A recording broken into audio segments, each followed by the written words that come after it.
The city of New Terra was a place of bright lights and tall buildings, but beneath its beauty, there were shadows where people struggled to survive. In those dark corners, among the forgotten and the ignored, lived Zyra, a starving alien woman with no home and no hope.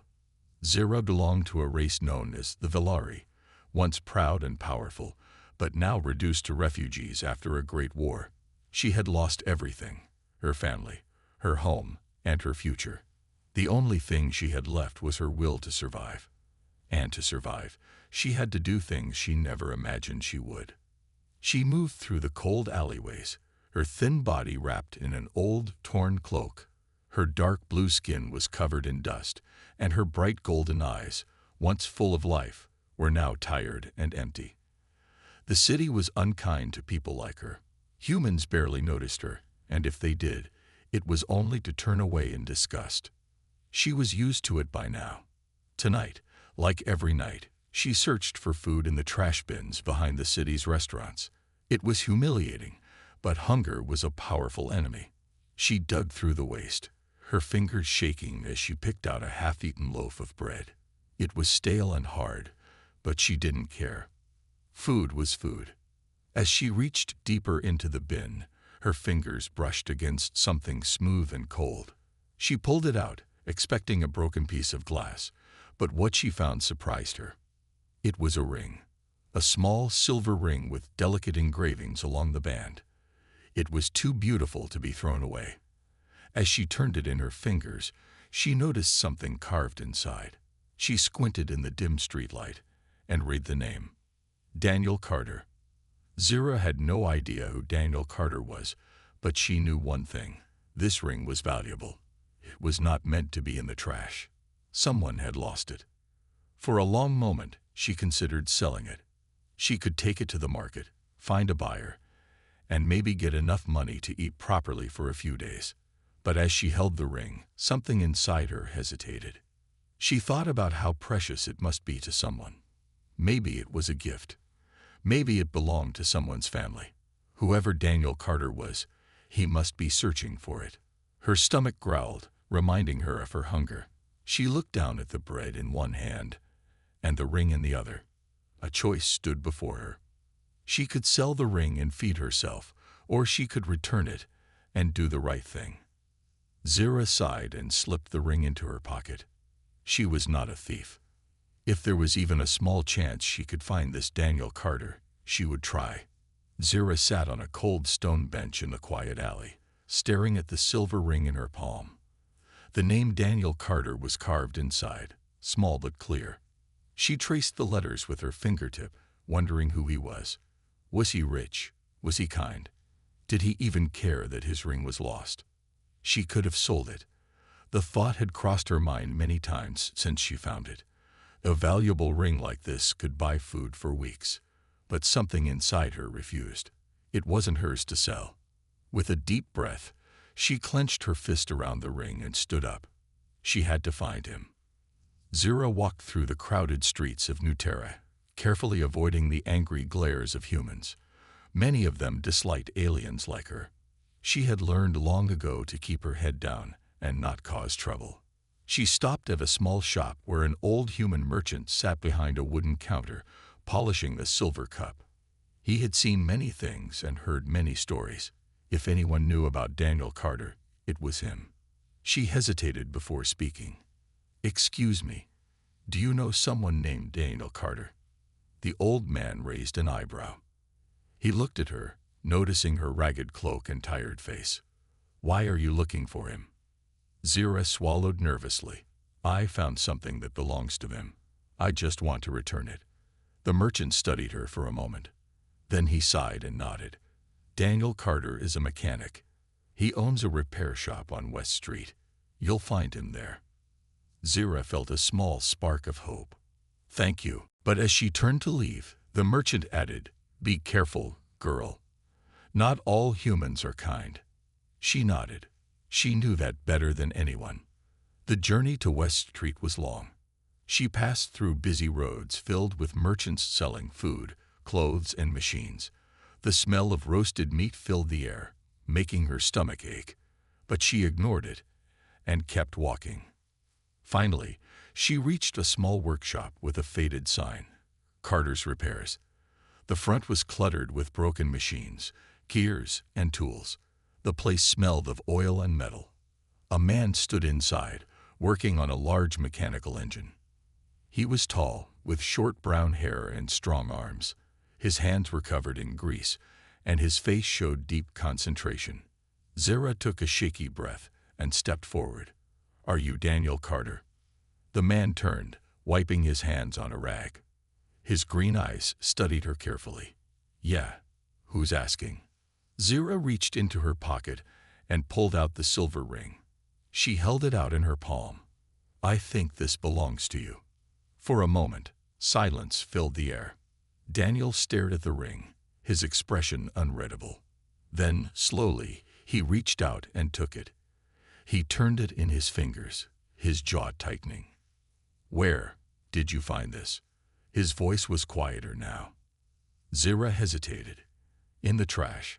I wasn't looking for it. I just found it." Daniel let out a breath and shook his head.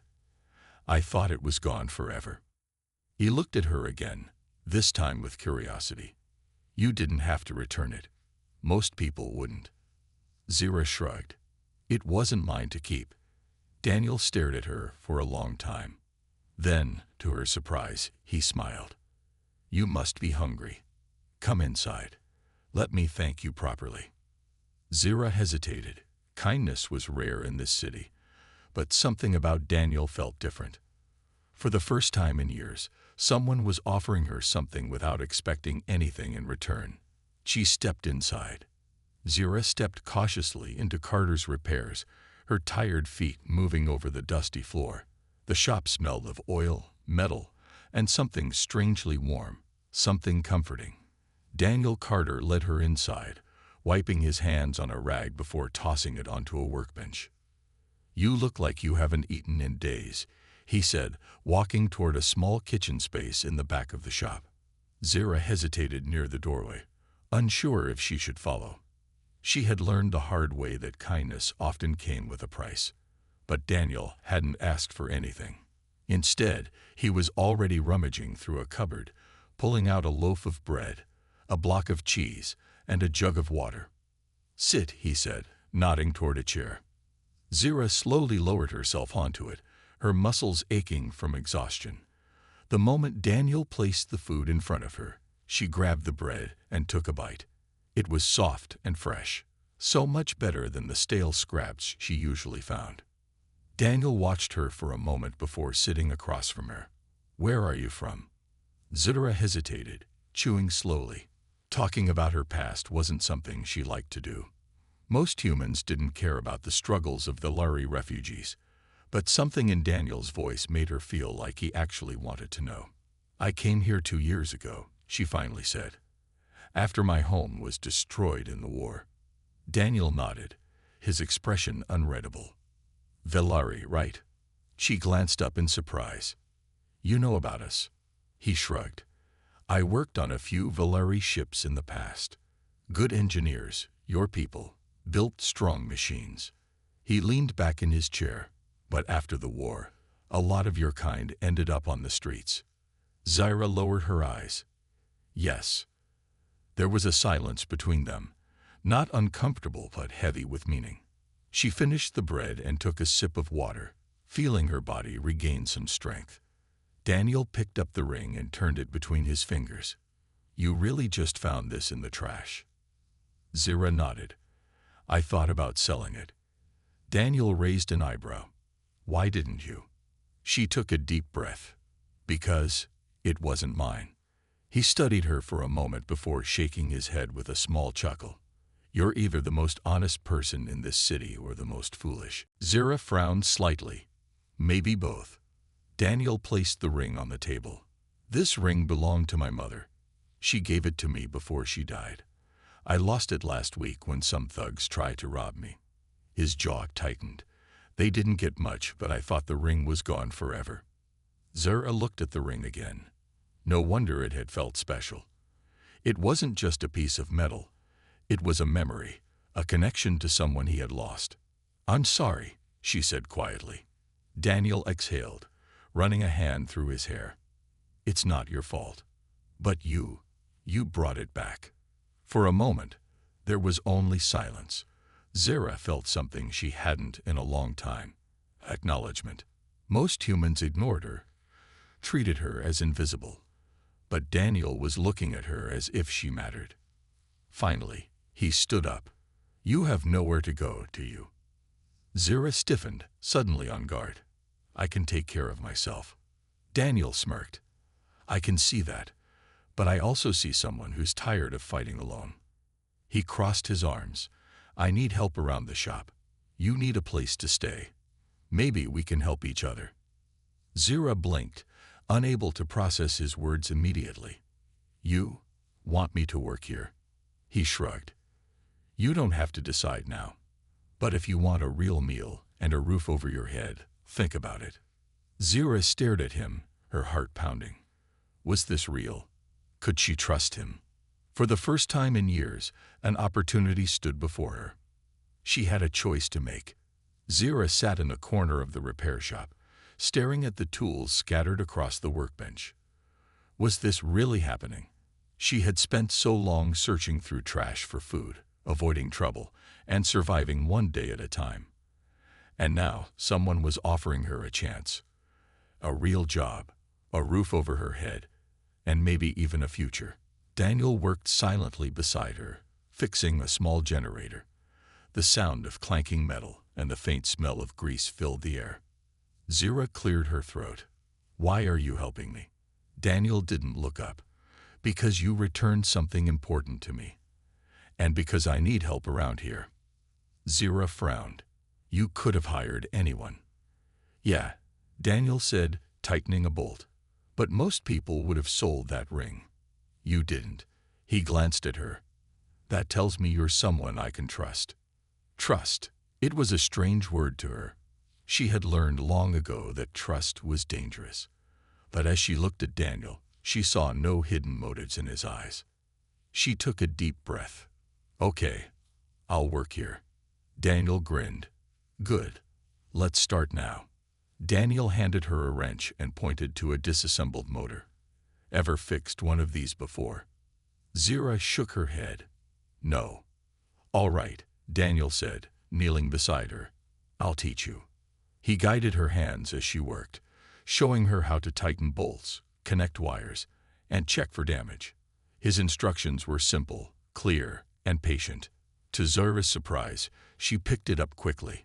Valari people were natural engineers, and though she had never worked with human machines before, something about it felt familiar. By the time they finished, her hands were covered in grease, but the motor purred to life. Daniel whistled. Not bad for your first try. Zara stared at the machine, feeling something new. Pride. Days passed, and Zara settled into her new life. She slept in a small storage room at the back of the shop, where Daniel had set up a simple bed and a warm blanket. It wasn't much, but it was hers. Every morning, she helped Daniel with repairs. She learned quickly, and soon, she could fix small machines on her own. Customers started noticing her, and though some still gave her suspicious looks, others appreciated her work. One evening, as she wiped grease from her hands, Daniel tossed her a small pouch of credits. Zara caught it, confused. What's this? Your pay, Daniel said simply. She stared at the pouch. She had worked, and now she was being paid. For the first time in her life. She swallowed hard. Thank you. Daniel smiled. You earned it. For the first time in years, Zara felt something she had almost forgotten. Hope. Zara had never felt this way before. Secure, useful, and hopeful. Working at Carter's Repairs was changing her life in ways she never expected. She had a place to sleep, real food to eat, and work that gave her purpose. Daniel was a fair boss. He wasn't overly kind, but he was patient and honest. He taught her how to repair different machines, and she picked up the skills fast. Customers were starting to accept her, and some even asked for her help specifically. But the world outside the shop was not as kind. One evening after closing the shop, Daniel tossed Zura a small bag of credits, her wages for the week. "Go get yourself something nice," he said. Zura looked at the credits in her hand. She had never had money of her own before. For a moment, she hesitated, but then she nodded. "I'll be back soon." She stepped out onto the dimly lit street, walking carefully through the marketplace. Stalls lined both sides of the road, selling hot food, clothes, and small gadgets. The smell of grilled meat and spices filled the air, making her stomach growl. She stopped at a food stand, eyeing a warm, freshly baked roll. "How much?" she asked. The vendor, a gruff-looking man, barely glanced at her. "2 credits." She reached into her pouch and placed the credits on the counter. The vendor's eyes flicked to her hands, then her face. His expression changed the moment he saw her Velari features. "No aliens," he said, pushing the credits back. Zira stiffened. "But I have money." "I said no," the vendor snapped, turning away. A few humans nearby looked at her, some with pity, others with the same cold rejection she had felt all her life. Zira clenched her jaw and turned away. It wasn't the first time she had faced this, but it still hurt. She walked further down the street, finding another food stall where a kind old woman sold her a meal without hesitation. She sat on a bench, eating in silence, when she heard voices nearby. "Hey, isn't that the alien girl from Carter's shop?" Zira tensed. She knew that voice. Turning her head slightly, she saw Durek and his gang, the same thugs who had robbed Daniel a week ago. They leaned against a wall, smirking in her direction. "She's looking clean," one of them sneered. "Guess working for a human has its benefits." Zira stood up to leave, but Derek stepped in front of her, blocking her path.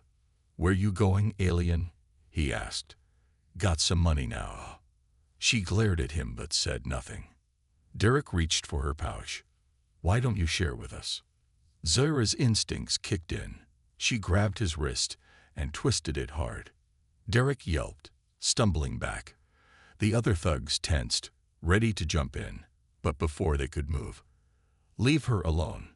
Daniel's voice cut through the air like steel.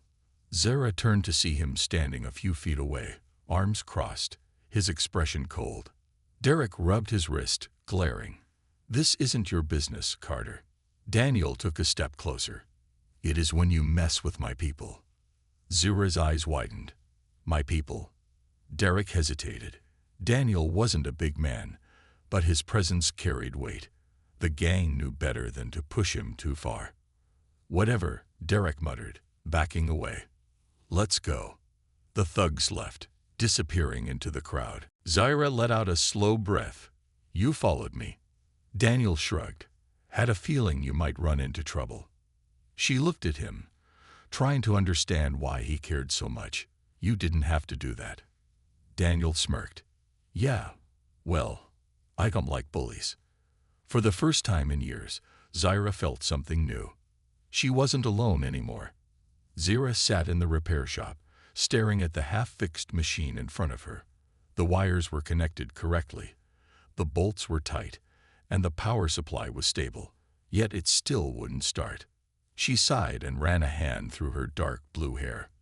This wasn't like scavenging through trash or hiding from thugs. This was real work, and she wanted to prove that she could do it.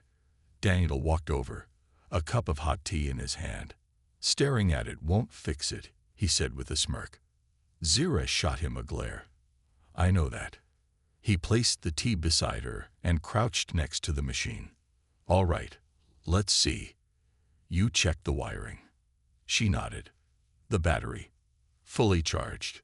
Daniel tilted his head, thinking. Then he picked up a small tool and pointed at a tiny, almost invisible crack on the circuit board. "Right there. That's your problem." Zira leaned closer, eyes widening. "I didn't see that." Daniel chuckled. "Takes time to develop an eye for these things." She grabbed a soldering tool and carefully repaired the circuit. When she powered it on again, the machine hummed to life. She grinned. "It works."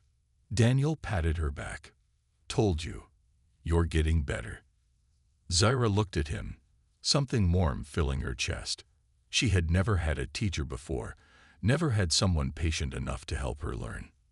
Maybe this place was becoming more than just a job. That evening, Zara sat on the small cot in the storage room Daniel had given her. The warm blanket wrapped around her shoulders, and for the first time in years, she felt safe. A knock on the door made her sit up. Daniel's voice came through. "You awake?"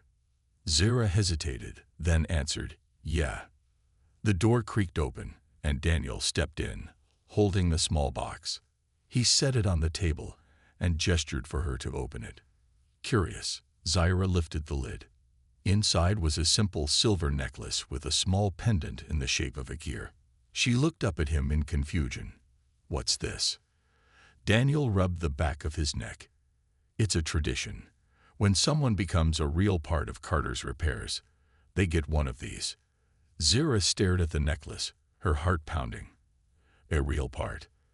I'm not just helping you because you returned my ring," Daniel said. "You belong here, Zara." She swallowed hard. The words hit her deep. For most of her life, she had been nothing more than a lost alien in a human world.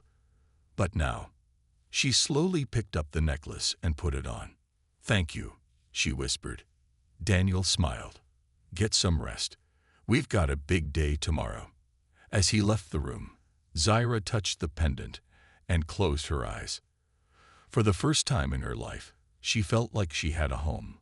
Morning light streamed through the workshop windows as Zara tightened the last screw on a repaired generator. With a satisfied nod, she wiped her hands and stepped back. The past few weeks had been a whirlwind, learning, working, and finding her place in a world that had once rejected her. Daniel walked in, carrying a toolbox. He glanced at the generator and whistled. "That's some good work, Zara. Looks like you're getting faster." She smirked. "Maybe I'll take your job soon." Daniel chuckled. "I'd like to see you try." Their easy banter was something Zara had grown to love. It was strange how much her life had changed. Just weeks ago, she was digging through trash, hungry and alone. Now she had a job, a roof over her head, and a friend. Maybe even something more. Later that afternoon, a familiar group of thugs entered the shop. Derek and his gang. Zara's muscles tensed. She knew trouble was coming. Derek leaned against the counter, smirking. "Carter, we got some business to settle." Daniel crossed his arms. "I don't do business with thieves." Derek's grin widened. "You owe us, Carter. We let your shop be for weeks, but now, we want payment." Zara clenched her fists. These guys were nothing but bullies. She had spent years running from people like them, but not anymore. She stepped forward. "Get out." Derek raised an eyebrow. "Oh, the alien thinks she can tell us what to do." Zara didn't flinch. "This is my home now, and I won't let you ruin it." Derek chuckled, looking at his men. "Hear that, boys? She thinks she belongs here." One of the thugs reached for a wrench on the table, but before he could grab it, Daniel moved. With a swift motion, he grabbed the thug's wrist and twisted, making him yelp in pain. The others froze. "You're done here," Daniel said coldly. Derek hesitated. He looked at Zara, then at Daniel. Something in his face shifted, realization.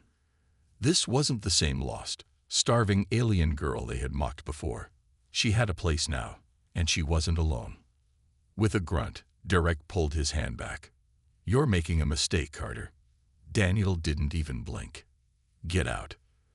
The gang backed away and left, their threats fading as they disappeared down the street. Zara let out a slow breath.